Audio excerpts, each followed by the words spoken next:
शेर और चूहे की कहानी। जंगल का राजा शेर खा पीकर आराम से एक पेड़ के छांव में सो रहा था।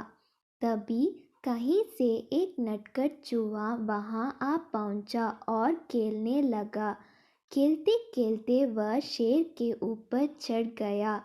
कभी वह शेर की पीठ पर दौड़ता तो कभी सिर पर चढ़ जाता।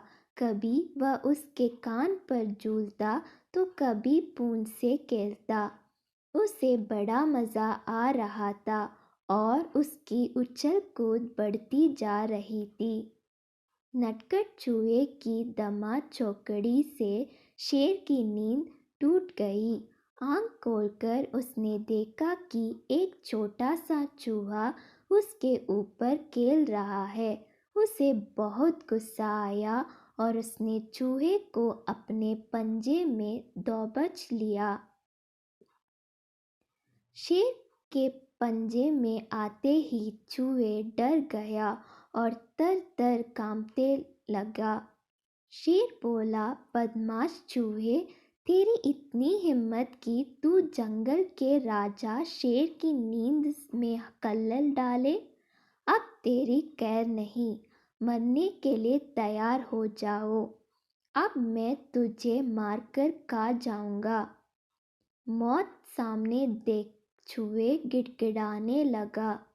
वनराज, मुझे क्षमा कर दे, मुझसे बहुत बड़ी भूल हो गई। मुझ जैसे छोटे से प्राणी को खाकर आपका क्या मिलेगा? आपका पेट तो भर नहीं पाएगा। कृपा करें मुझे छोड़ दीजिए। अवसर आने पर मैं अवश्य आपके काम आऊँगा। चूहे के बात सुनकर शेर हंसने लगा और बोला, मैं जंगल का राजा हूँ। मुझसे बलशाली इस पूरे जंगल में कोई नहीं। तू छोटा सा चूहा मेरे क्या काम आएगा? लेकिन फिर भी मैं दया करके तुझे प्राणदान देता हूँ।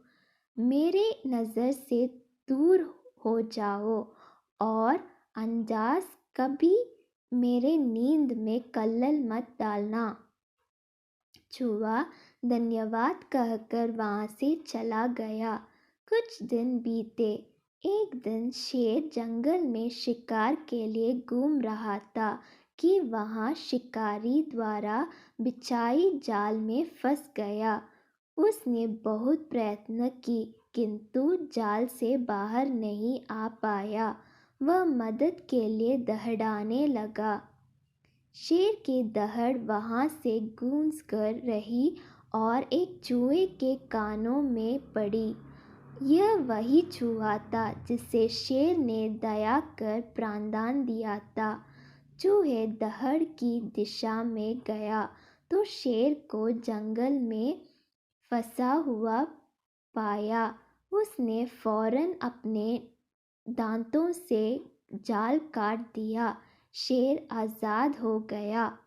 उसने चूहे को धन्यवाद दिया तो चूहे बोला, वनराज, आप शायद मुझे भूल गए हैं। मैं वही चूहा हूँ जिसे आपने प्राणदान दिया था। मैंने आपको कहा था कि किसी दिन मैं अवश्य आपके काम आऊँगा। देखिए, आज मैं आपके काम आ ही गया। शेर को वह दिन याद आ गया और उस दिन की अपनी सोच पर बहुत पछतावा हुआ कि जिस चूहे को उसने तुच्छ समझा था, उसी की सहायता से वह शिकारी से बच पाया है। सीख, बाहरी स्वरूप देखकर किसी की योग्यता का आंकलन नहीं करना चाहिए। उपकार कभी व्यर्थ नहीं जाता। किसी न किसी रूप में उसका फल अवश्य प्राप्त होता है।